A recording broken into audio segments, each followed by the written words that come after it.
We're going to begin with Chapter 1, Investigating Personal Attitudes about Anger. Recently, a colleague observed that if the world is destroyed, the cataclysm will happen because intellectual growth has far outpaced humankind's emotional development. People's inability to curb, or at least control their emotions, will lead to gross abuse of technology. When I asked whether my colleague meant all feelings or just anger, he thought a moment and responded, most feelings, but especially anger. In a way, I agree with him. It is emotional immaturity that incites destructive behavior. But I must take exception to his solution, the curbing or controlling of emotions. This very approach to human feelings has caused the problem. People make decisions and act on feelings that they don't even know they have. This kind of behavior is not emotional maturity, but its opposite. Emotionally mature people recognize, understand, and use emotions in their intended functions. As long as we believe, like my colleague, that feelings must be stopped, controlled, or avoided, we misspend our energies. Attempts to stamp out feelings inevitably lead to failure. No matter what methods a person tries, feelings are not stopped. They continue to occur. They aren't avoided. They remain hidden. And because they are hidden, beyond our awareness, they control us. This process leads some people to a very hurtful emotional trap. Their feelings have been hidden away for so long, when they realize they need them and try to access them, they can't. I counseled a couple who were trying to cope with the discovery that their child was severely learning disabled. They had sought counseling because the wife, Janet, had begun avoiding all three of her children. During one session, the husband, Roy, with desperation showing in every feature, looked at his wife and said in the gentlest voice, "I need to know how you feel about this. Are you angry or what?" We sat in silence as Janet looked down at her hands, then at me, and finally back at Roy. Her voice held the tone of failure as she replied, "I wish I could tell you, but I just don't know." Over time, excuse me, over time and with hard work, Janet discovered that she had many feelings about her child's disability. She felt guilty, thinking it was somehow her fault.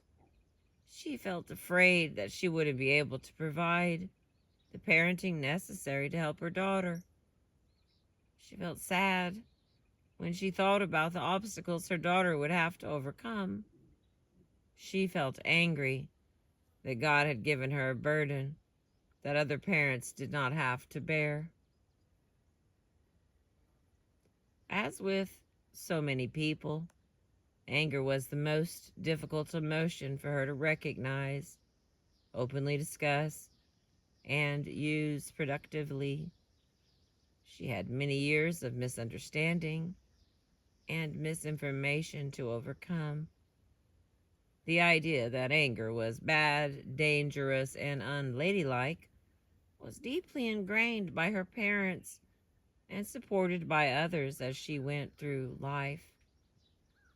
Janet had become so adept at denying her anger that she believed what others said about her, that she was a nice person who never got angry. Then an event happened that triggered an anger so intense that it forced her to behave in ways that were contrary to her nature. I read about Janet in the local paper 5 years after she had left counseling. She was spearheading a project to provide special programs funded by the city for learning disabled children. I could not resist calling to ask what had brought her to that point. She said, "Lorraine, I was afraid my daughter wouldn't get what she needed, and it pissed me off.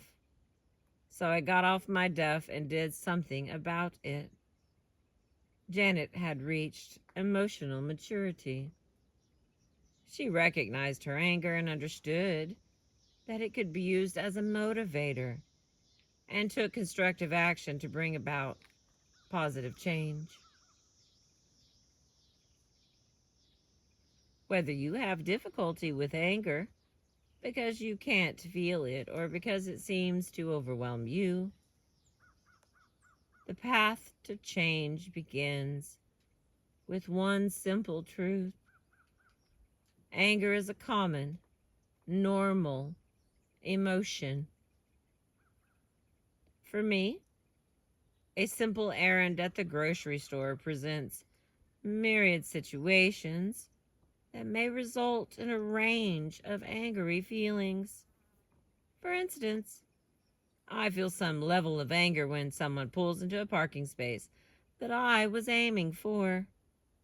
The grocery cart I choose has a defective wheel. People block the aisle with their carts, and they're nowhere in sight.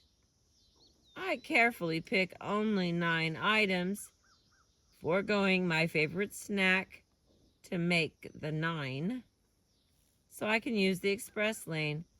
And the woman in front of me has 12 items and pays by check. The store uses only tiny plastic bags that hold 5 items instead of paper bags with 3 times that capacity. Or I return my cart and someone has rammed a cart into it. I could go on and on with more examples of the times I felt some kind of anger, from mild annoyance to intense fury, while performing tasks as simple as buying the basic necessities of life at a grocery store. There's no need. The few examples I've offered make my point. Anger occurs every day, many, many times a day. Denial of this common emotion is the result of misinformation received as truth. This misinformation then becomes the foundation for strongly entrenched attitudes about anger that result in its misuse. Changing attitudes and developing new behaviors involves hard work and effort. Entrenched and deeply hidden attitudes must be brought to light. Knowledge and understanding gained. New ways of responding developed and practiced. At times, the task seems too difficult and tiring, as I have made mistakes and struggled with this process myself. I have often asked if it is worth it. Then something happens, and I have the freedom to feel and use my emotion instead of being used by it. And my answer becomes a resounding yes. The effort was worth it. The work begins with discovering the attitudes you have about anger that may inhibit your ability to recognize and use it. That process is the purpose of the following exercises. As you complete them, be honest. Don't worry about getting the right answer. The right answer is your answer. You will use that response later in the book to understand where your anger has gone awry and to develop new information approaches and responses to anger that are right for you. Don't limit yourself to the space provided in these pages. A notebook may be helpful for doing the exercises more completely and for writing down ideas as they occur when you read the informational chapters. Alright, let's see what's going on here. It's still pretty. Alright. What makes you angry? Everyone experiences anger. Some people more intensely than others. Some more frequently. Everyone I have asked has been able to come up with something that incites anger. Here are some of the most common answers that I've heard to the question, what makes you angry? Which ones are true for you? Are there some that you would like to add? So remember, this is an old book, friends.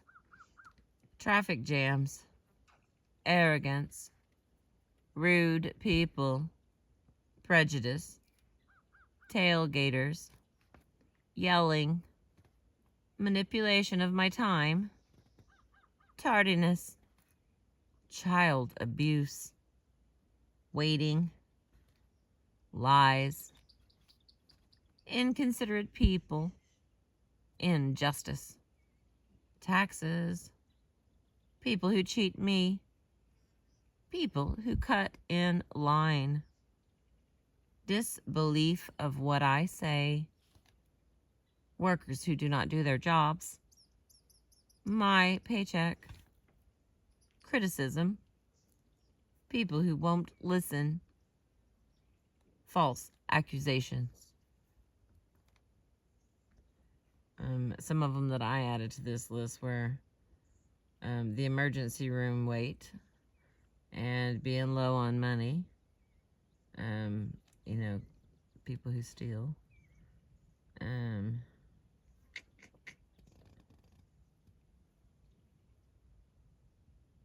yeah, that's all of them I'm going to read. But I wrote a whole bunch more. It's been really distracting to reread stuff I wrote like 20 years ago.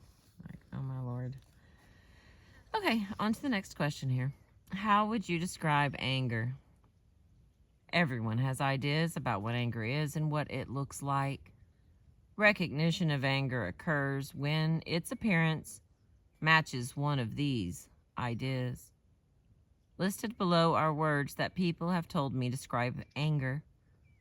Which do you agree with? Are there any you'd like to add? All right, we've got redness, loudness, volcano, heat. These are, how would you describe anger? Sarcasm, hitting, withdrawal, simmering, tension, destruction, yelling, tears, control, cursing, put-downs, silence, withholding, verbal abuse, violence. The ability to recognize anger is initially learned by children who watch how angry adults act. The observed behavior becomes cues for future adult recognition of anger. Remembering your childhood, how would you describe the anger demonstrated by the adults that you lived with?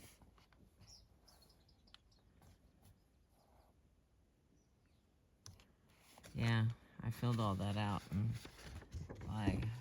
woo, again, flash from the past from, I know it's at least 20, but maybe 25 years ago that I had this book.